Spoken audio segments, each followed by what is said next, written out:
Alright, good morning, good morning, good morning po sa inyong lahat mga kababayan. Batang Maynila to, ngayon po ay ika-24 ng buwan ng Pebrero 2024. Ngayon po ay alas 11:33 ng umaga. Dito po sa Pilipinas yan. At kung hindi pa po kayo nakasubscribe dito sa ating YouTube channel na Batang Maynila to, pindutin nyo lang po ang subscribe button. Pati na rin po yung bell. At kapag lumabas po yung bell, may lalabas na naman po dyan. Pakipindot po yung all para ma-notify po kayo sa lahat po. Kapag meron tayong bagong upload, meron tayong live stream, ay mauuna po kayong manonotify. At meron din po tayong Facebook page mga kababayan. Pwede nyo pong i-like and i-follow. Kung kayo po ay madalas sa Facebook kaysa sa YouTube, pwede rin po kayong manood ng ating mga videos dyan po sa ating Facebook page. Alright, so ito mga kababayan, umpisa na natin itong ating pag-uusapan. Ito, pakikita ko sa inyo sa ating screen. Alright. Ayan mga kababayan, meron kasing ipinost itong Kapuso Alliance fan page. At itong mga picture na ito ay kuha dun sa sa Itbulaga, na kung saan itong TBJ at ang Legit Number Cards ay nagpapaalam o umalis na sa Tape Incorporated. At nakikita natin dito sa litrato na umiiyak itong iconic trio, pati ang ilan sa ating mga Number Cards. So yan po yung nangyari nung araw na nilisa nila itong Tape Incorporated at nagkaroon sila ng live sa YouTube. At ito, ayon kay Kapuso Alliance fan page, oo nga, wala naman palang utang ang TBJ sa Tape Incorporated, sabi ng lawyer na si Atty. Maggie Abraham Garduque. Sa tingin ko parang binulsan nila ang pera at kunwaring may utang daw. Mali pa nga itong pinost ng Kapuso Alliance fan page babaguhin ko na para hindi tayo malito. Kunwaring may utang daw sa kanila ang tape, ang kakapal ng pagmumukha ng tatlong gurang na yan, feeling pa-victim. Ayon yung sabi ni Kapuso Alliance fan page kasi nag-post siya, so nirepost siya ang post ng Rabbit Heart TV. So ito yung post ng Rabbit Heart TV. Yung pakunwari kang umiiyak dahil sa kabalustugan o subasan sa inalisan yung tahanan. Yung pala may hinakot kayong pambubulsa ng pera.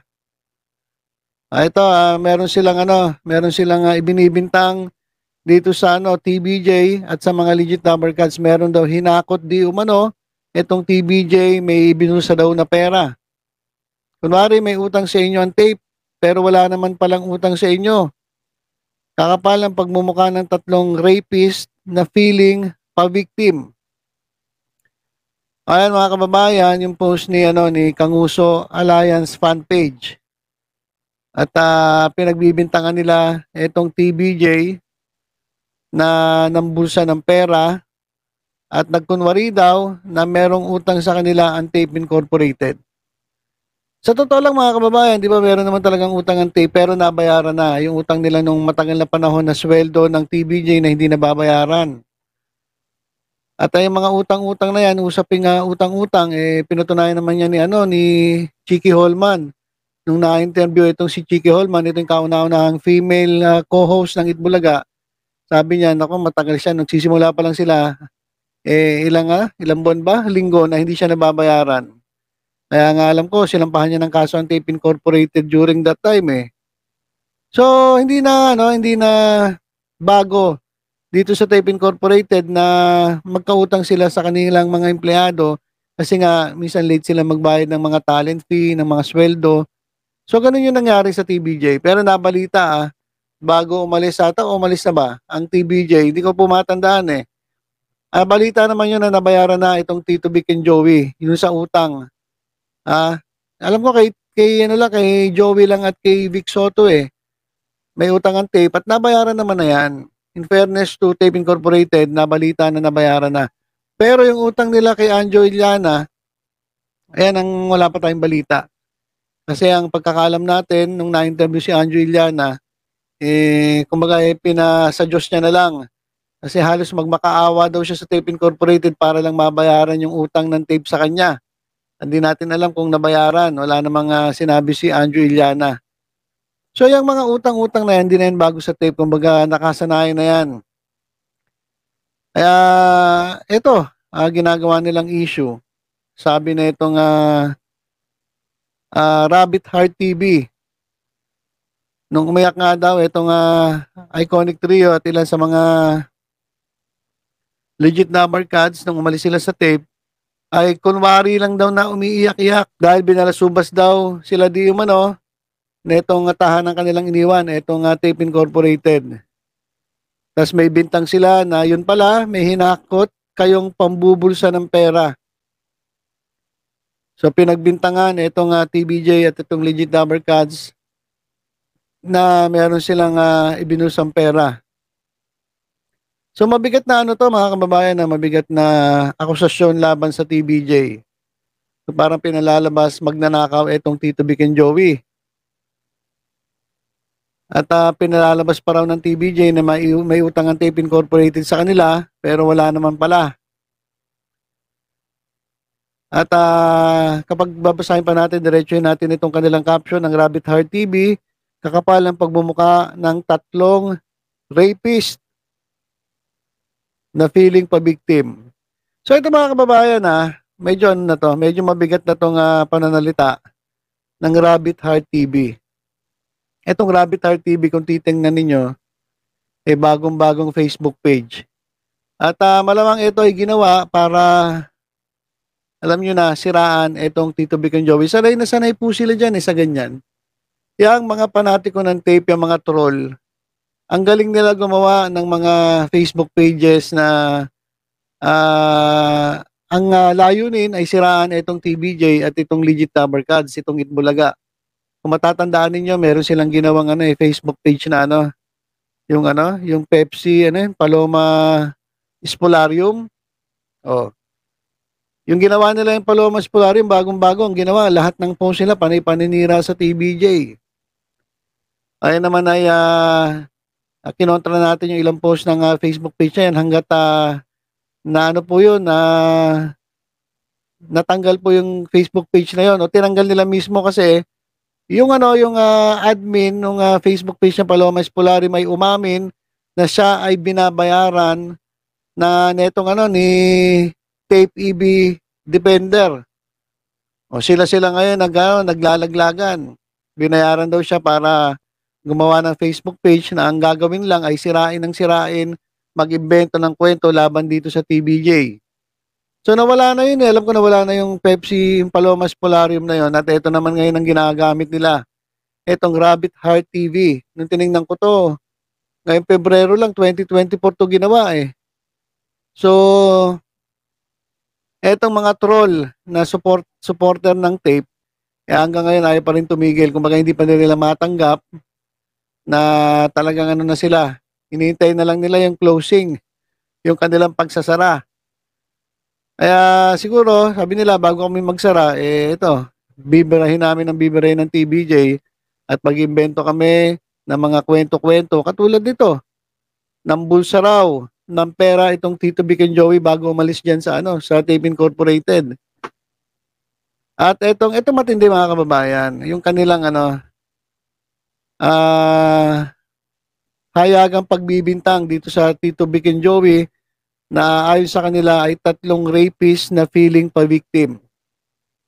Eto mga kababayan, kaya ang title ko sa ating video ay dapat magkaso rin ang TBJ. Kasi alam niyo mga kababayan, eto nga si Bulit Halusos Si Bulit Halusos, napagbintangan o nasabihan ng mga nakisakay na lang sa issue, yung mga Facebook pages, yung mga YouTube channel na hindi naman nagpapakita yung kanilang mga mukha sa kanilang mga content. Ayun naglabasan, sinabi nila si Bulit Halusos daw ay sugar daddy ni Dominic Roque. Sugar daddy, bading daw, binahay daw si Dominic Roque. So yung mga naglabasang mga chismis na idininay naman ni Bulit Halusos. Sabi niya hindi totoo yan. Hindi niya raw binahay si Dominic, pero sabi nga ni Maharlika, kung talagang pag-aaralan mo yung salitang binahay, pwede mo sabihin ibinahay kasi nga ano pa bang ginawa doon? Kundi pinatira si Dominic doon sa condo, 50% discount bilang kaibigan. So, parang binigyan mo ng bahay po. So parang binahay mo na rin. Eh yun naman, kanya-kanya kasing interpretation yan mga kababayan eh. So dininay niya, hindi niya naman daw binahay at wala silang relasyon. Lalaki-lalaki daw siya, hindi daw siya bakla. At lalong-lalo na hindi daw siya sugar daddy ni Dominic Roque. So dahil nga daw, ayun nga, ang dami naglabas ng mga, sabi sa kanya, paninirang puri daw sa kanya yon. Ayan, ay balak niya ngayong magkaso laban dito sa mga nagpakalat ng fake news.